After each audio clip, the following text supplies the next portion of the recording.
d'Alfred Hitchcock raconté par Serge Sauvion. Aujourd'hui, le message du hippie de Bruno Martin.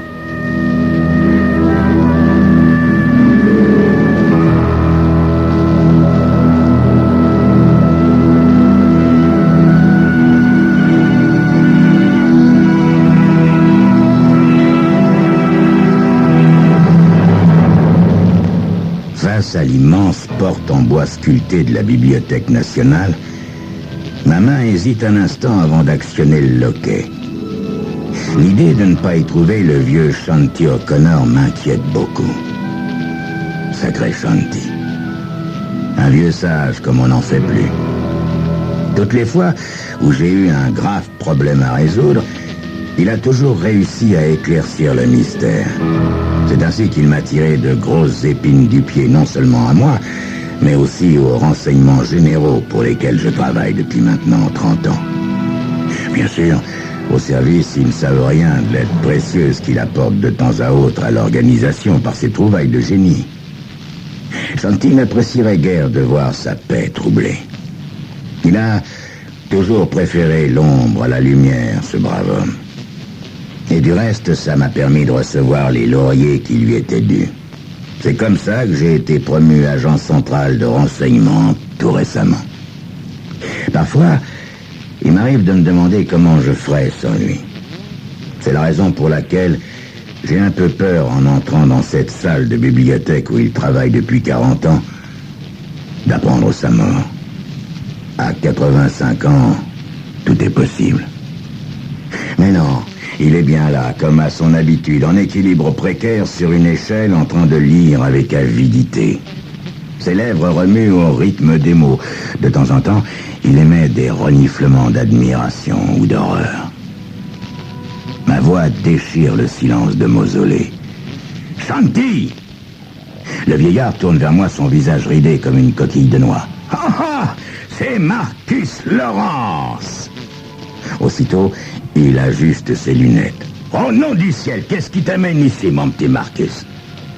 Avant que je puisse répondre, le voilà qui dévale l'échelle avec l'agilité d'un gamin dégringolant d'un pommier.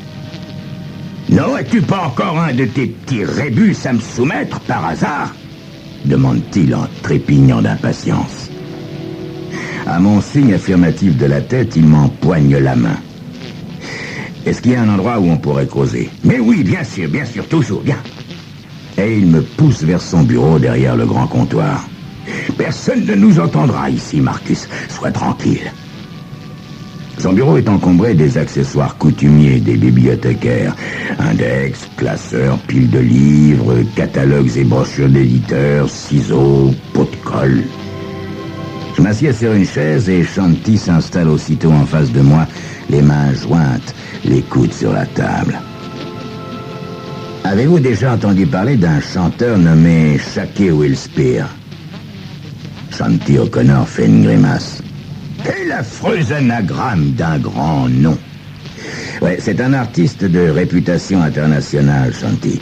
Il chante des chansons modernes en s'accompagnant à la guitare. Oui, encore de l'anti-musique, je parie. La guitare électrique, les contorsions, la crinière au vent. J'acquiesce. Shanti a toujours l'art de camper les gens qui lui déplaisent en 2 ou 3 phrases meurtrières.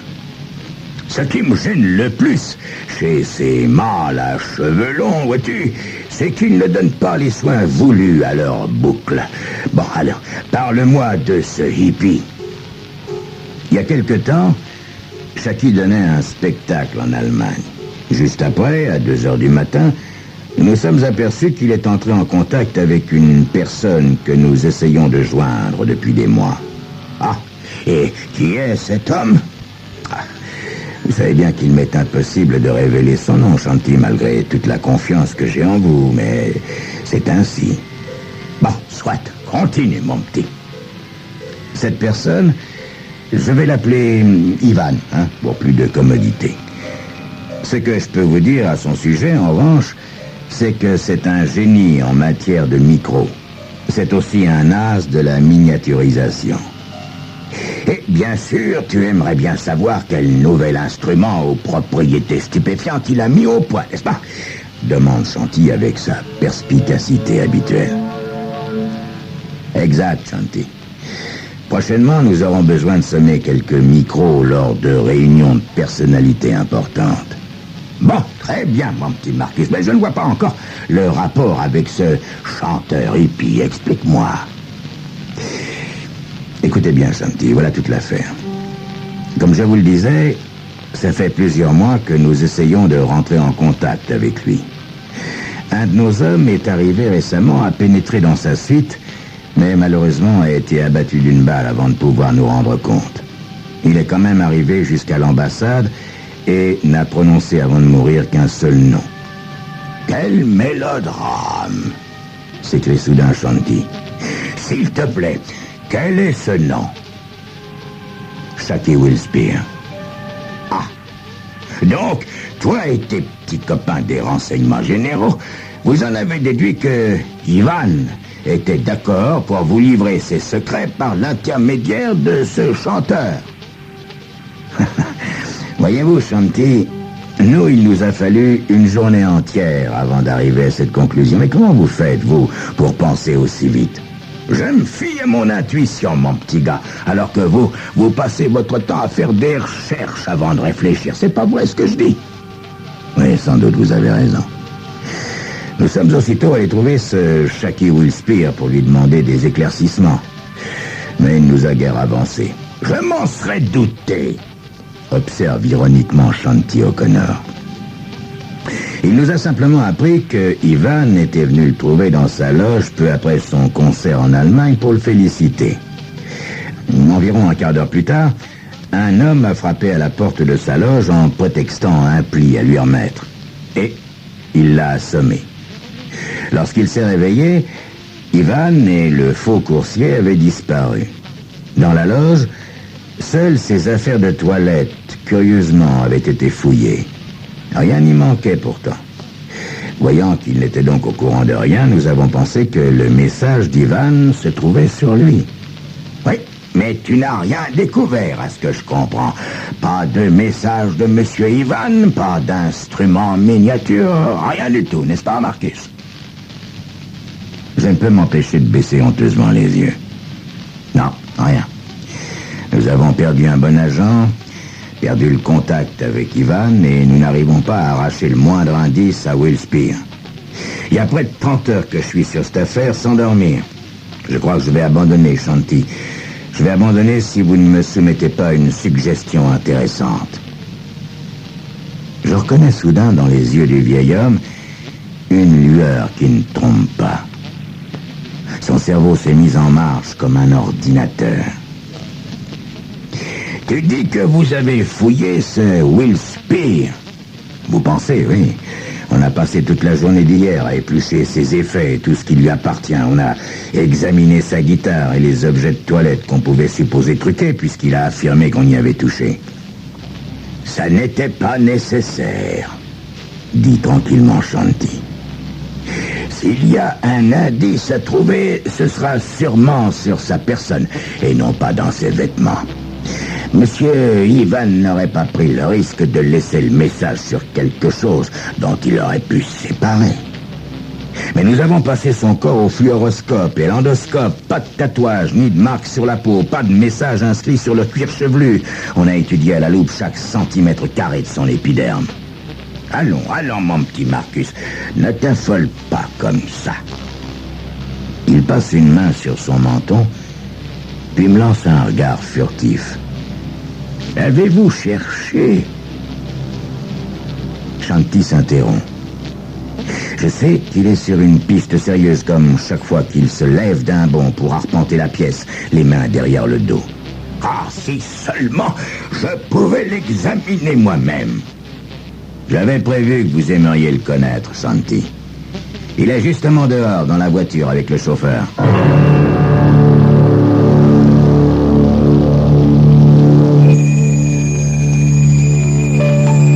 Le vieux Shanti O'Connor semble avoir une idée sur l'affaire. Va-t-elle se révéler aussi géniale que les précédentes? Vous le saurez dans quelques instants.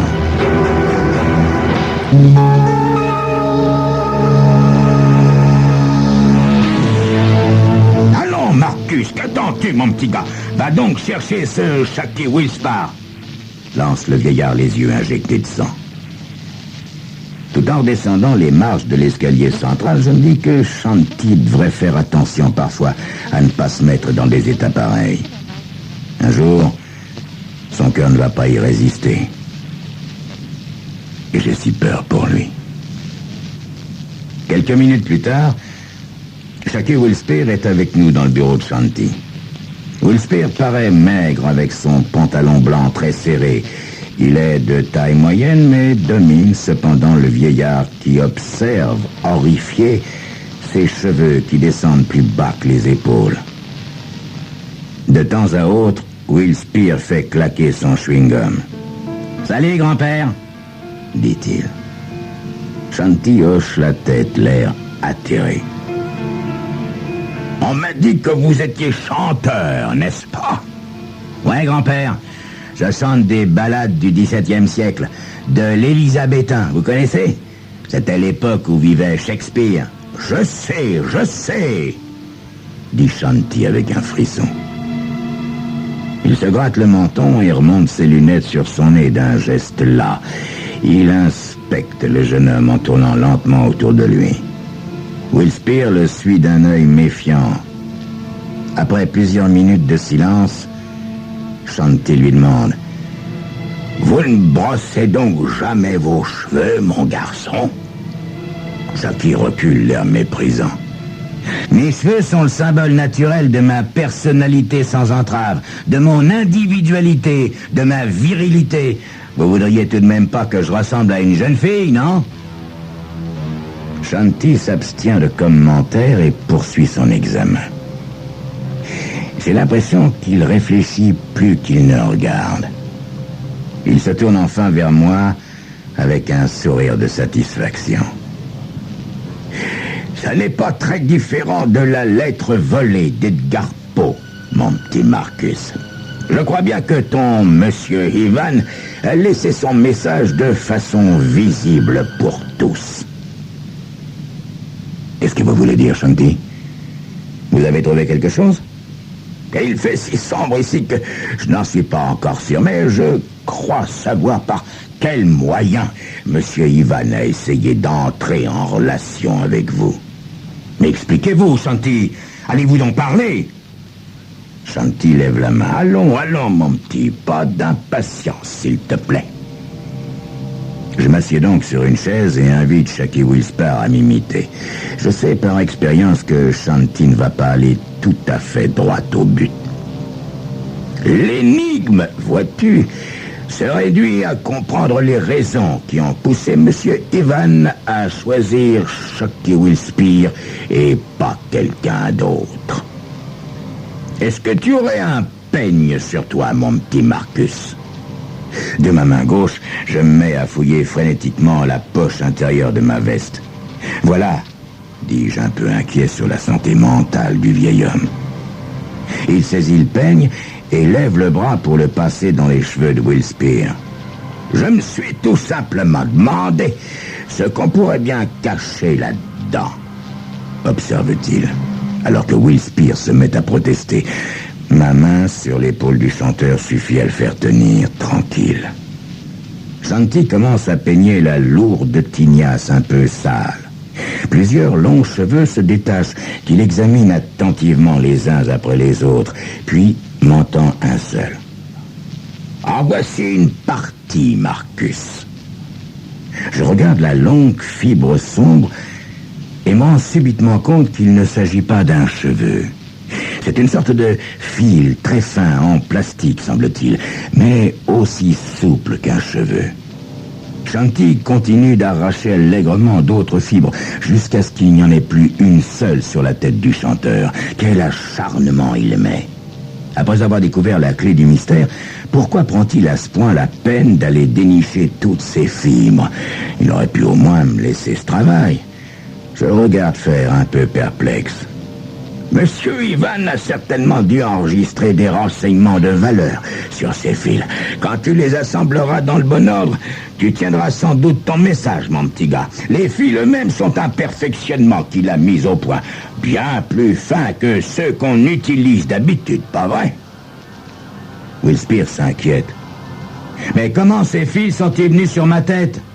Souvenez-vous, jeune homme, lorsque l'homme qui est venu soi-disant vous apporter un pli vous a cogné sur la tête, Monsieur Ivan en a profité pour les placer là. Et si on a fouillé votre nécessaire de toilette, c'était tout simplement pour s'assurer avant que vous ne possédiez pas de peigne ni de brosse à cheveux. Non seulement il vous a choisi parce que vous aviez des cheveux très longs, mais parce qu'il savait pertinemment que vous ne les brossiez ni ne les peigniez jamais.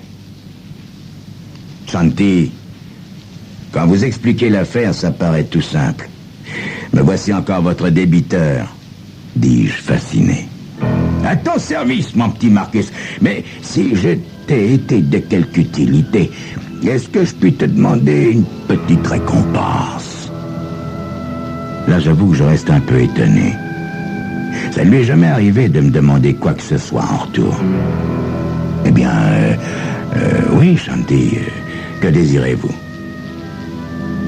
Shanti jette par-dessus ses lunettes un coup d'œil malicieux à la chevelure de Wilspire. Serais-tu assez aimable de maintenir Monsieur Shaky Wilspire un petit moment pendant que je vais chercher mes ciseaux?